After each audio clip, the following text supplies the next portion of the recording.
Hello students, good morning everyone. Chemical bonding চ্যাপ্টারে previous ক্লাসে আমরা হাইব্রিডাইজেশন ডিটেলস ডিসকাস করেছিলাম। তো আজকে আরও কিছু বাকি আছে।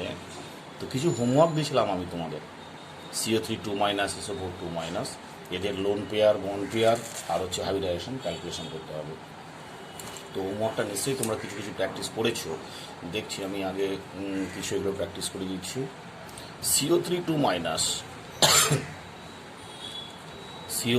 2- এর bond pair, lone pair, hybridization কী হবে?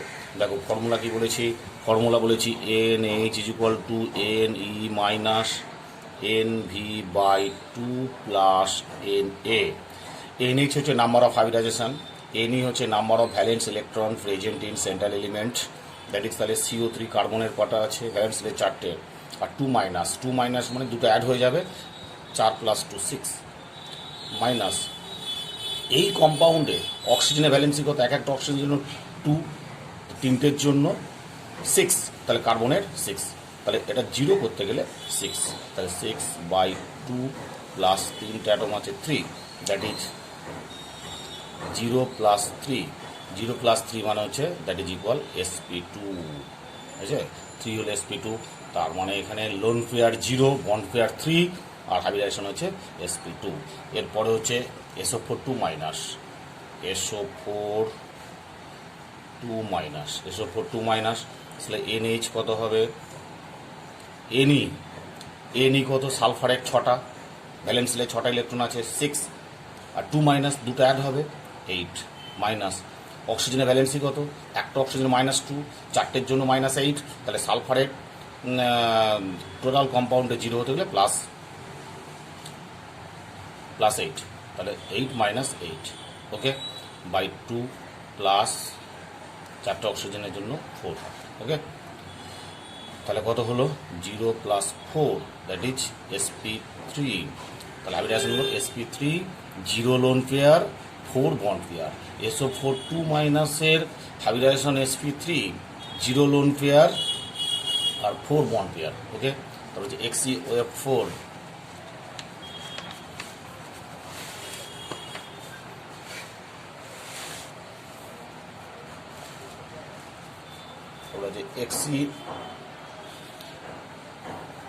XeOF4, NH ইকুয়ালস, জিননের ভ্যালেন্স দিলে টোটাল ইলেকট্রন কটা? 8, মাইনাস এর ভ্যালেন্সি কত হবে?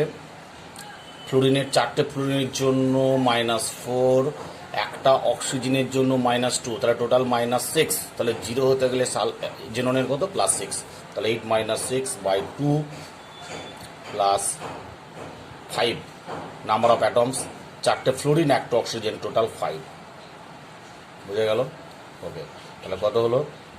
2/2, 1 + 5, 1 + 5 মানে 6 মানে হচ্ছে তোমার sp3d।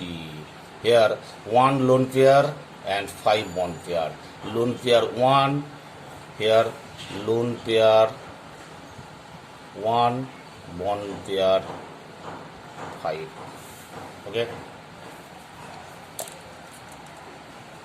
লোন পেয়ার 1 আর bond pair 5।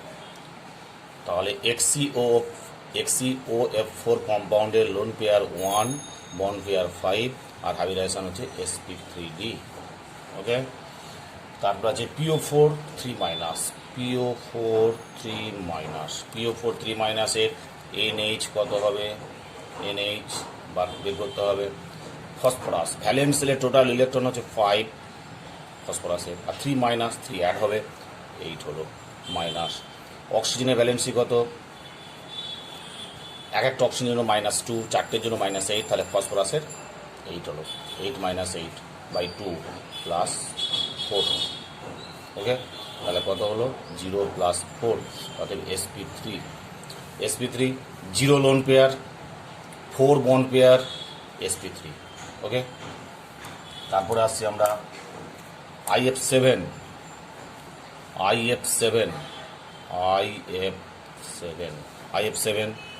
NH equals NE, valence দিলে আয়োডিনের ভ্যালেন্স সেলের টোটাল নাম্বার অফ ইলেকট্রনস হচ্ছে 7 মাইনাস ফ্লোরিন কটা আছে 7, তাহলে আয়োডিনের ভ্যালেন্সি কত 7, 7 মাইনাস 7 বাই 2 প্লাস 7, তাহলে 0 প্লাস 7, 0 প্লাস 7 মানে 7, তাহলে sp3d3 যার 0 lone pair 7 bond pair.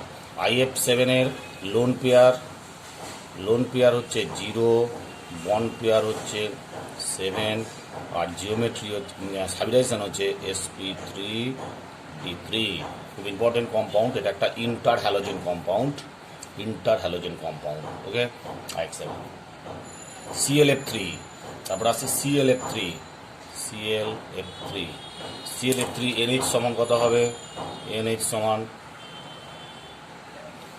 ক্লোরিনের valence সেলের টোটাল ইলেকট্রন 7 মাইনাস 3টে ফ্লোরিনের জন্য 3, তাহলে ক্লোরিনের কত হচ্ছে +3 এখানে, তাহলে 3 হলো 7 মাইনাস 3 বাই 2 প্লাস 3টে ফ্লোরিন থাকার জন্য 3, তাহলে সমান কত হলো 7 মাইনাস 3 মানে 4 বাই 2 মানে 2 প্লাস 3, দ্যাট ইজ 3 প্লাস 2 5 মানে sp3d, তাহলে এখানে আমরা লিখতে পারি এর লোন পেয়ার সমান 2, বন্ড পেয়ার হচ্ছে 3, আর হাইব্রিডাইজেশন হচ্ছে sp3d, ওকে। ClF3 হলো। এবার আসছি আমরা ClO4 মাইনাসে NH সমান কত হবে, ClO4 মাইনাস ক্লোরিনের ভ্যালেন্স সেলের টোটাল ইলেকট্রন কত 7, একটা মাইনাস আছে 7 মাইনাস 7 প্লাস 1 8 মাইনাস 4টে অক্সিজেনের জন্য 4 ইন্টু -2 -8, তাহলে 0 হতে গেলে ক্লোরিনের +8, তাহলে 8 minus 8 by 2 plus 4, okay, plus 4, that is equals 0 plus 4 মানে হচ্ছে sp3। তাহলে এখানে ClO4 মাইনাসের লোন পেয়ার সমান 0, বন্ড পেয়ার সমান 4, আর হাইব্রিডাইজেশন হচ্ছে sp3, ওকে। যে SOCl2 আর একটাই বাকি আছে হোমওয়ার্ক আগের দিনেরগুলো, SOCl2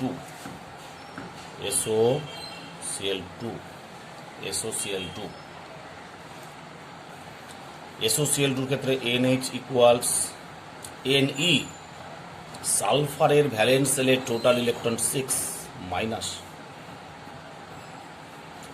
একটা অক্সিজেনের জন্য -2 আর দুটো ক্লোরিনের জন্য -2, দুটোর জন্য -2, তাহলে 2 -2 তাহলে এটা হবে সালফারের জন্য +4, কেন একটা অক্সিজেনের জন্য -2 আর দুটো ক্লোরিনের জন্য দুটোর জন্য -2, তাহলে -2 তাহলে 0 হতে গেলে সালফারের কত +4, তাহলে 6 - 4 বাই 2 +3, কেন 3 হলো, এটা দুটো ক্লোরিন একটা অক্সিজেন, 3টে অ্যাটম আছে সারাউন্ডিংসে, তাহলে দ্যাট ইজ ইকুয়ালস 6 - 4 2 বাই 2 মানে 1 প্লাস 3, দ্যাট ইজ 4 ইকুয়ালস 4 মানে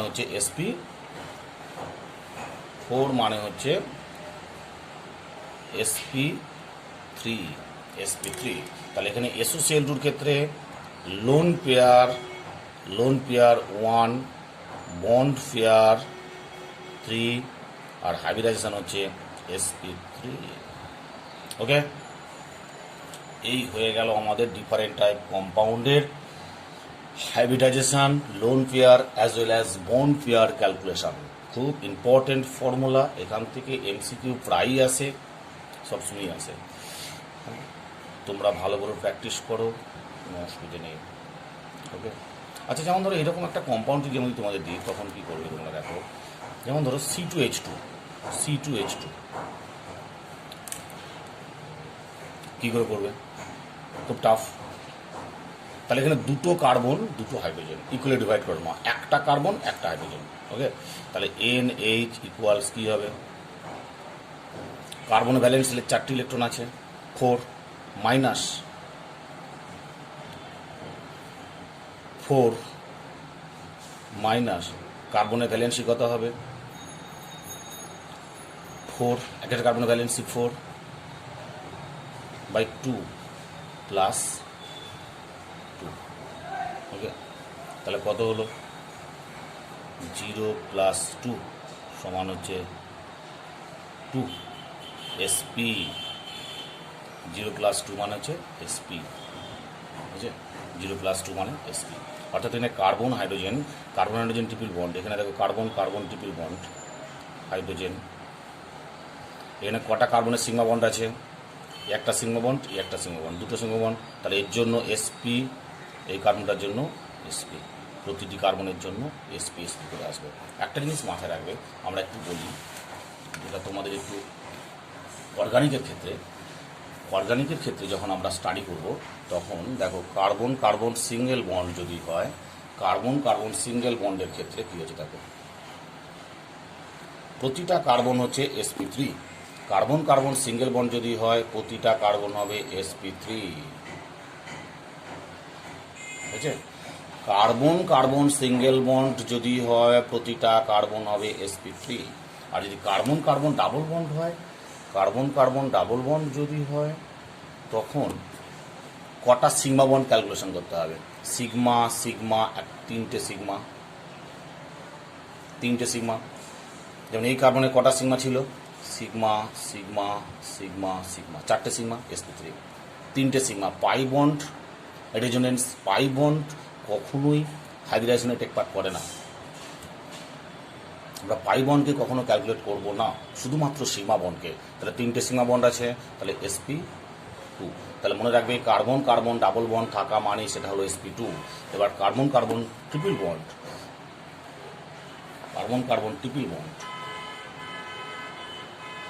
সিগমা বন্ড কটা আছে?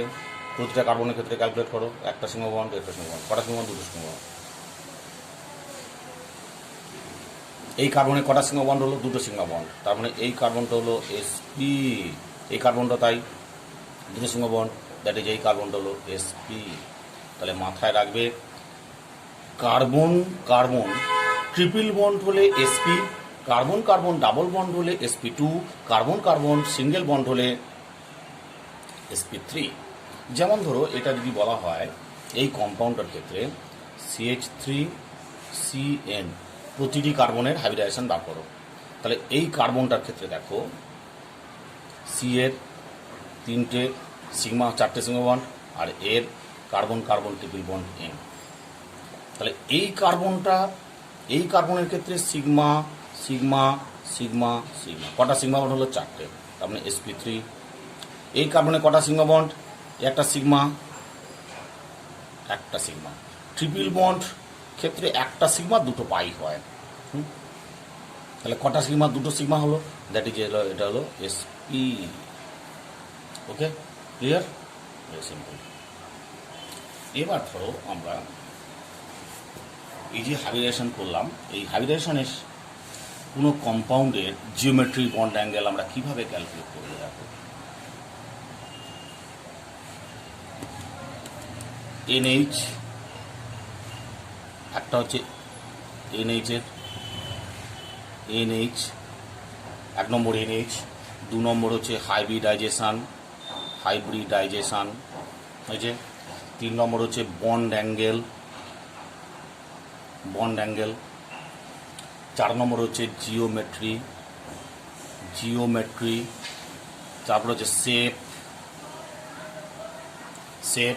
তারপর হচ্ছে এক্সাম্পল। আচ্ছা, যেমন ধরো এইটা শুধুমাত্র valid when LP 0, when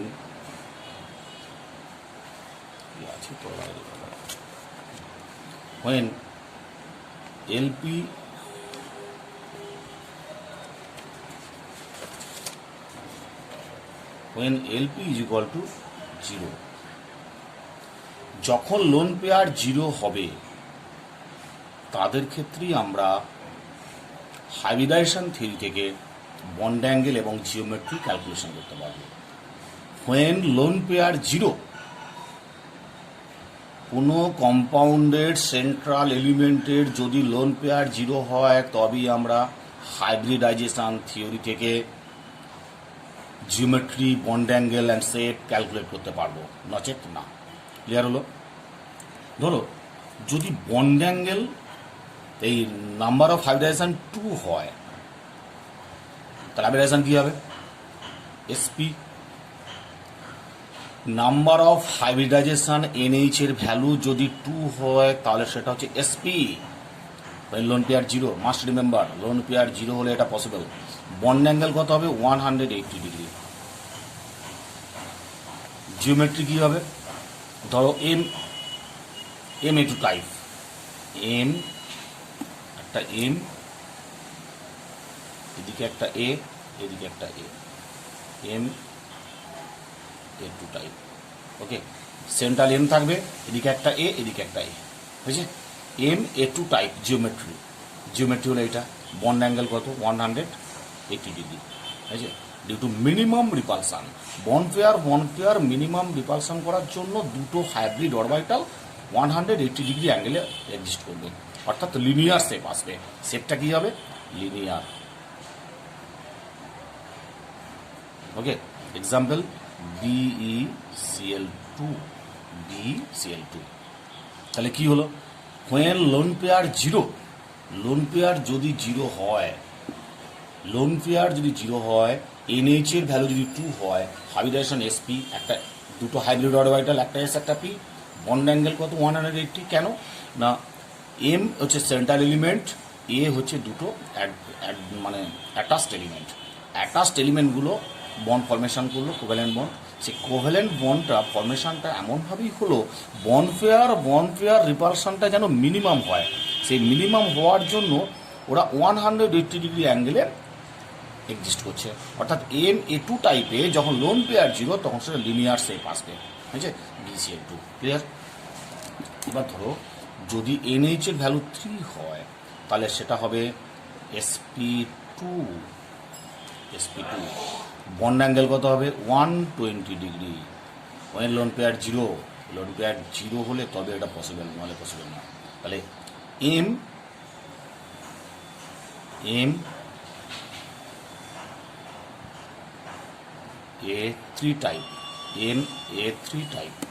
MA3 টাইপে এখানে বন্ড অ্যাঙ্গেল কত? 120 ডিগ্রি। কেন এরকম হলো? এম এর সাথে 3টে যে এ আছে, অর্থাৎ 3টে হাইব্রিড অরবিটাল sp2 এমনভাবে মিনিমাম রিপালশনের জন্য এমনভাবে এক্সিস্ট করছে যেন 180 ডিগ্রি হলে মিনিমাম রিপালশন হয়। ঠিক আছে? অর্থাৎ হাইব্রিড অরবিটালগুলো বন্ড ফরমেশন করবে এমনভাবেই যেন মিনিমাম রিপালশন হয় বন্ড পেয়ার। বুঝছে? তাহলে এটা হলো MA3 টাইপ জিওমেট্রি। আর শেপ হচ্ছে ট্রাইগোনাল প্ল্যানার,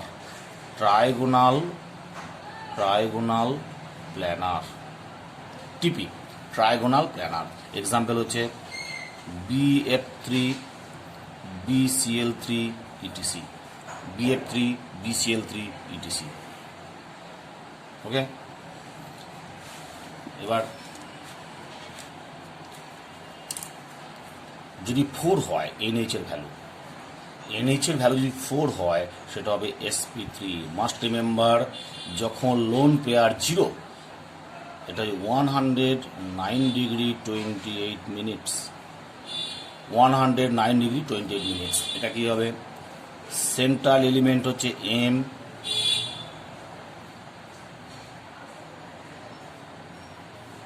এর সঙ্গে 4টে টেট্রাহেড্রাল এ থাকবে, অর্থাৎ প্রতিটার বন্ড অ্যাঙ্গেল হবে 109 ডিগ্রি 28 মিনিট। বুঝছে? এটা হচ্ছে টেট্রাহেড্রাল,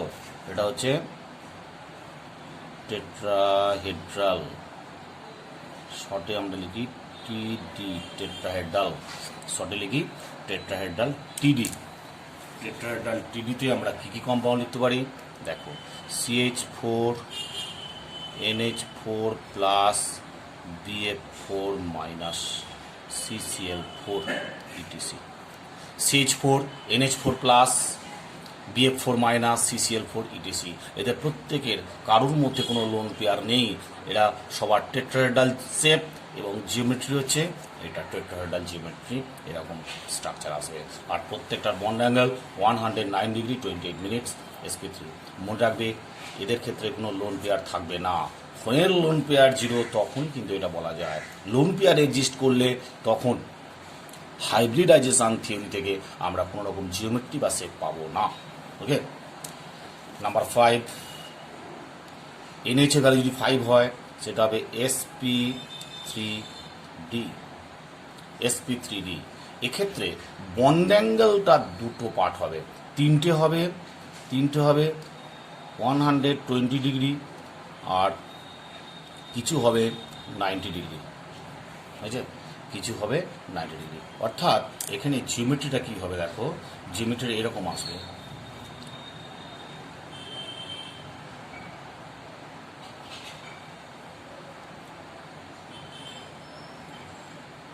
একটা অ্যাবাভ দ্য প্লেন, একটা বিলো দ্য প্লেন। এখানে এম থাকবে, এ এ এ এ এ, অর্থাৎ এই ক্ষেত্রে একটা ট্রায়াঙ্গেল ফর্ম করো, বুঝলে, তিনটে এ থাকছে ইকুইটোরিয়াল পজিশনে, এগুলোকে বলা হচ্ছে ইকুইটোরিয়াল পজিশন। আর একটা অ্যাবাভ দ্য প্লেন, একটা বিলো দ্য প্লেন, এটা হচ্ছে অ্যাক্সিয়াল পজিশন, বুঝছে। এটাকে বলা হচ্ছে trigonal bipyramidal, TBP, trigonal bipyramidal, TBP. এটা কি কম্পাউন্ড হবে, এটা দেখো কম্পাউন্ড হতে পারে PCl5, বুঝছে, PBr5, PI5, বুঝছে, SF6 হয়, SF5 প্লাস, বুঝছে, SF5 মাইনাস, SF5 মাইনাস। এই ধরনের কম্পাউন্ডগুলো সব হবে sp3d, ট্রাইগোনাল বাইপিরামিডাল। এদের কারোর মধ্যে কোনো লোন পেয়ার থাকবে না। লোন পেয়ার যদি না থাকে তবেই হবে ট্রাইগোনাল বাইপিরামিডাল। লোন পেয়ার থাকলেই bond angle and geometry change. Okay, 5, 6 যদি হয় তাহলে কী হবে, sp3d2। sp3d2 হলে অল বন্ড অ্যাঙ্গেলস আর 90 ডিগ্রি। এবং জিওমেট্রি কী হবে, জিওমেট্রি হবে একটা স্কোয়ার হবে, স্কোয়ার এম,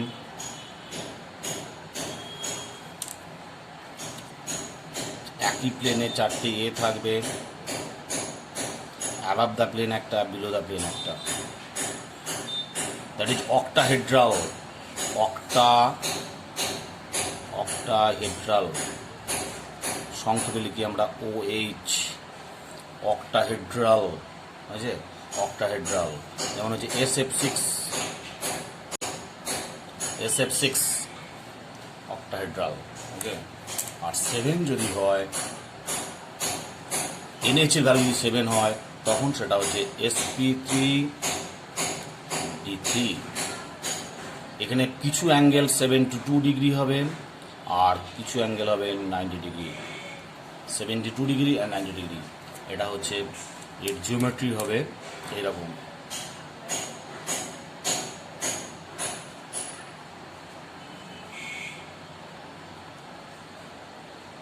এম, মাঝখানে এম থাকবে। আচ্ছা, একটা পেন্টাগন, সে পেন্টাগনের অ্যাবাভ দ্য প্লেন একটা থাকবে আর বিলো দ্য প্লেন একটা থাকবে, এ এ এ এ এ এ টাইপ, অর্থাৎ MA7 টাইপ, MA7 টাইপ। তাহলে এটা জিওমেট্রি শেপ কি, pentagonal bipyramidal, pentagonal bipyramidal. Bipyramidal কেন বলছি, যেমন আগেরটা বলেছিলাম ট্রাইগোনাল বাই পিরামিডাল। এইখানে একটা পিরামিড ফর্ম করছে আর এখানে একটা পিরামিড, অ্যাবাভ দ্য প্লেন একটা পিরামিড, বিলো দ্য প্লেন একটা পিরামিড ফর্ম, যদি অ্যাড করে দাও একটা pyramid, that is bipyramidal. Similarly above the plane এবং বিলো দ্য প্লেন উপরে একটা পিরামিড ফর্মেশন করবে, নিচে একটা পিরামিড ফর্মেশন করবে, সেই জন্য বাই পিরামিডাল। এক্সাম্পল হচ্ছে IF7। ওকে, তো 4টা ভালো করে মাথায় রাখবে, হ্যাঁ, যে hybridization when lone pair 0 must remember when lone pair 0 NH এর ভ্যালুর উপর ডিপেন্ডস করছে কিভাবে বন্ড অ্যাঙ্গেল, হাইব্রিডাইজেশন, জিওমেট্রি আর শেপ কিভাবে ক্যালকুলেট করা যায় সেটা আমরা আজকে শিখে ফেললাম। ওকে, খুব ইম্পর্টেন্ট পয়েন্ট। আর মাথায় রাখবে যদি যদি লোন পেয়ার প্রেজেন্ট থাকে সেন্ট্রাল এলিমেন্টের, তাহলে হাইব্রিডাইজেশন থিওরি থেকে আমরা কখনোই তার geometry, bond angle, that is shape আমরা ডিটারমাইন করতে পারবো না। তাহলে what is the main drawbacks of hybridisation theory? Main ড্রব্যাকসটা হচ্ছে হোয়েন লোন পেয়ার থাকবে, লোন পেয়ার প্রেজেন্ট থাকলে, when lone pair not equals 0, when lone pair not equals 0, অর্থাৎ লোন পেয়ার যখন 0 নয় তখন সেই কম্পাউন্ডের geometry, shape, bond angle calculate করা যায় না। It does not calculate the geometry, bond angle and shape of the compound. Okay, তাহলে রুলটা কি দাঁড়ালো? এক্সেপশনাল লিমিটেশনটা when lone pair not equals 0, যখন কোনো কম্পাউন্ডের লোন পেয়ার থাকবে না, we does not calculate, we can not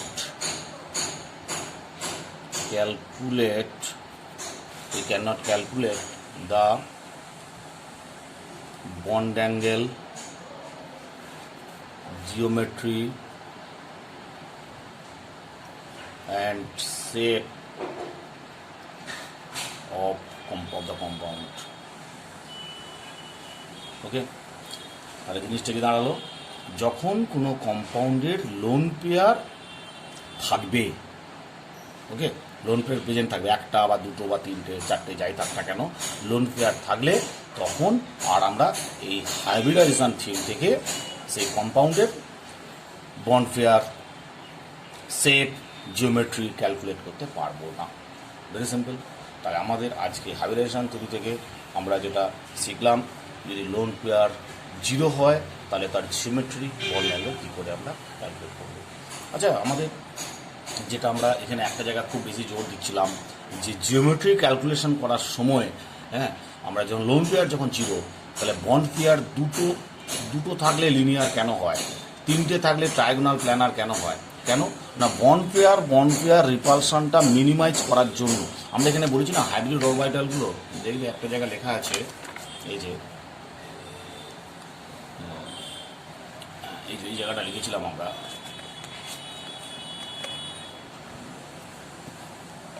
দেখো যে hybrid orbitals are always oriented in space in such a manner to minimise the repulsion. অর্থাৎ হাইব্রিড অরবিটালসগুলো যে বন্ড ফরমেশন করছে তারা মিনিমাইজ রিপালশন করার চেষ্টা করে। অর্থাৎ বন্ড পেয়ার রিপালশনটা মিনিমাম যদি হয়, মিনিমাম হবেই, হয়েছে। সেরকম এইখানে আমরা যেটা করতে চাইছি যে এই যে ধরো তিনটের ক্ষেত্রে তিনটে হাইব্রিড অরবিটাল ফরমেশন করার পরে MA3 টাইপ হয়েছে, হ্যাঁ, তাহলে MA তাহলে এই বন্ড পেয়ার রিপালশনটা যত মিনিমাম হবে তত রিপালশনটা কম হবে। এখন রিপালশন কম হলে কম্পাউন্ডের কি সুবিধা? মনে রাখবে, কম্পাউন্ড সবসময় স্টেবল কম্পাউন্ড হবে, অলওয়েজ স্টেবল কম্পাউন্ড। যত রিপালশন বন্ড পেয়ার রিপালশন বেশি হবে তত কম্পাউন্ডের এনার্জি বেশি হবে, এনার্জি যত বেশি হবে কম্পাউন্ড উইল বি আনস্টেবল, বুঝছি। কারণ এখানে লোন পেয়ার কারণ নেই, কিন্তু লোন পেয়ার যদি থাকতো ব্যাপারটা আলাদা, অন্য কেস হয়ে যেত। তাহলে অনলি বন্ড পেয়ার আছে, তাহলে বন্ড পেয়ার রিপালশনটা যত মিনিমাম হবে তত এনার্জি তত মিনিমাম হবে, এনার্জি যত মিনিমাম হবে compound will be more stable. Okay, সেরকম চারটের ক্ষেত্রেও ঠিক তাই, বন্ড পেয়ার রিপালশন মিনিমাম যত হবে এনার্জি তত কম হবে, কম ফরমেশন হবে, এনার্জি যত কম হবে compound will be more stable. Okay, তাহলে এখানে to minimise the bond pair geometry will be acted. Okay, সেই কারণে জিওমেট্রি এরকম। এরপরে আসবো আমরা, তাহলে তোমাদের কোশ্চেনটা থাকতেই পারে যে স্যার লোন পেয়ার যখন প্রেজেন্ট থাকবে তখন কি কোনো কম্পাউন্ডের geometry bond angle shape calculate করা যায় না? হ্যাঁ, অবশ্যই যায়। তখন আলাদা থিওরি চলে আসছে, that is valence shell electron pair repulsion theory. এর পরের থিওরি আসবে valence shell electron pair repulsion theory, VSEPR theory যাকে আমরা বলি। ভেসপার থিওরি কেন অ্যারাইজ করলো না, যখন কোনো কম্পাউন্ডের সেন্ট্রাল এলিমেন্টের লোন পেয়ার প্রেজেন্ট থাকবে সেই সকল কম্পাউন্ডের bond angle geometry and shape calculate করার জন্য ভেসপার থিওরি ইন্ট্রোডিউস হলো। What is VSEPR theory? Valence shell electron pair repulsion theory. অর্থাৎ কোনো একটা কম্পাউন্ডের সেন্ট্রাল এলিমেন্টের ভ্যালেন্স সেলের যতগুলো ইলেকট্রন পেয়ার আছে, সে বন্ড পেয়ার হোক আর লোন পেয়ার হোক, তাদের মধ্যে রিপালশন হবে। রিপালশনের ফলে বন্ড অ্যাঙ্গেল ফরমেশন হবে। যে বন্ড অ্যাঙ্গেল যেমন হবে তার উপর ডিপেন্ডস করছে geometry as well as shape. Okay, অর্থাৎ কোনো কম্পাউন্ডের ভ্যালেন্স সেলে যে কটা ইলেকট্রন থাকবে, জাস্ট লাইক ধরো আমি একটা কম্পাউন্ড দিচ্ছি, সাপোজ অ্যামোনিয়ার একটা লোন পেয়ার আছে আর তিনটে বন্ড পেয়ার আছে, অ্যামোনিয়া।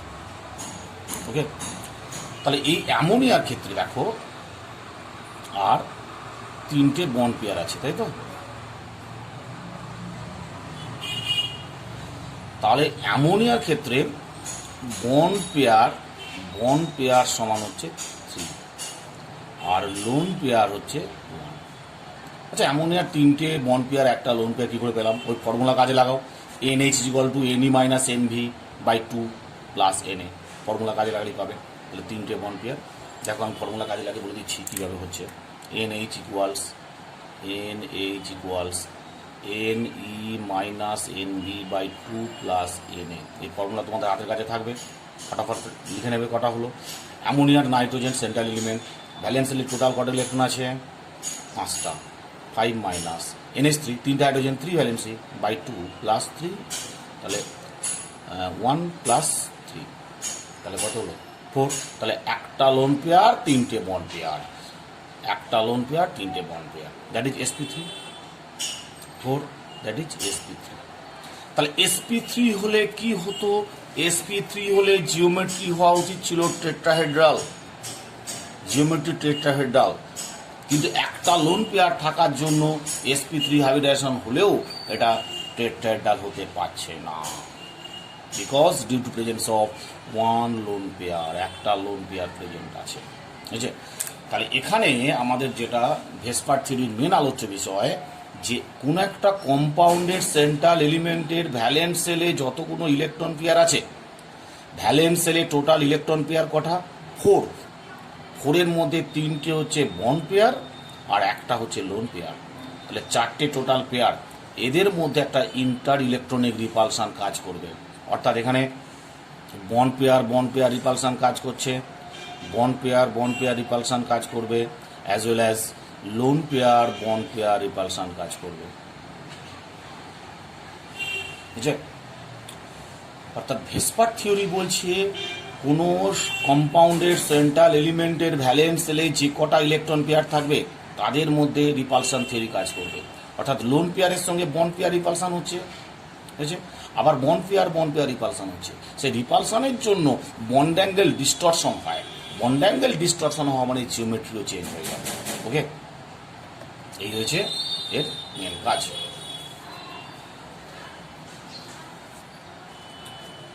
তাহলে আজকে এই পর্যন্তই। পরের দিনকে আমরা ভেসপার থিওরি ডিটেলস করব। আজকে জাস্ট ভেসপার থিওরি ইন্ট্রোডাকশনটা করলাম, জাস্ট পরের দিন আমরা ডিটেলস শুরু করব। ওকে, টাটা।